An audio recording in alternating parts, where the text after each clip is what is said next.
Vittorio Veneto, partenza per le creste vittoriesi.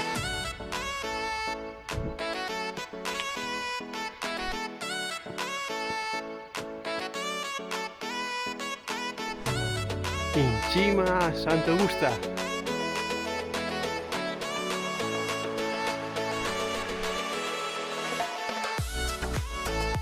Dritto verso Madonna dell'Agnelezza.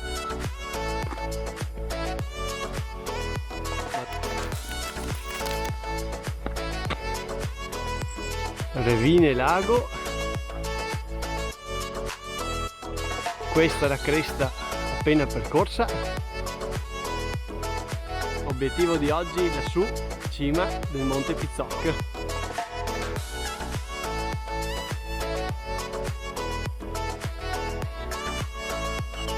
Il Visentin.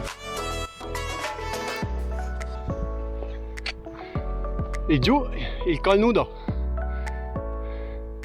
E qui sotto il lago di Santa Croce, Casera Taffarel, e via per il sentiero del bracconiere.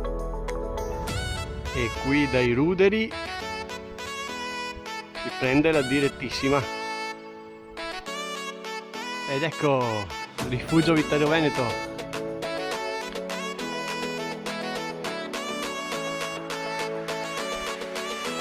Obbligato al passo del gatto qua dentro, col passaggio sotto e qua. Ecco il bivio di là a destra, Maren, da dove sono venuto, e invece adesso discesa verso Sonego, direttissima. Sulla direttissima verso Sonego hanno anche attrezzato con un cavo metallico, in questo punto un po' più ripido. Eccoci a Sonego, e questo è il sentiero minerario che porterà lassù, su quel colle, Monte Castello. E lì su è dov'ero il Pizzoc.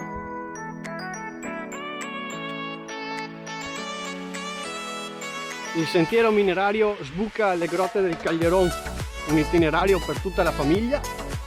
Vi lascio il link del mio video con tutti i dettagli. Il sentiero minerario riprende sopra le grotte del Caglieron in direzione Costa di Fregona, l'ultima cresta di oggi. Da qui si vede perfettamente tutto il percorso di oggi. Qui c'è la macchina, il percorso per Serravalle fino ad arrivare alla chiesetta di Sant'Augusta. Poi da qui la cresta, la costa di Serravalle, percorsa tutta in cresta. Qui Agnelezze, poi Sentiero dei Briganti, direttissima. E qui c'è il rifugio Città di Vittorio Veneto. Poi scesi per la direttissima, Sonego qua dietro e Costa di Fregona fino a qua.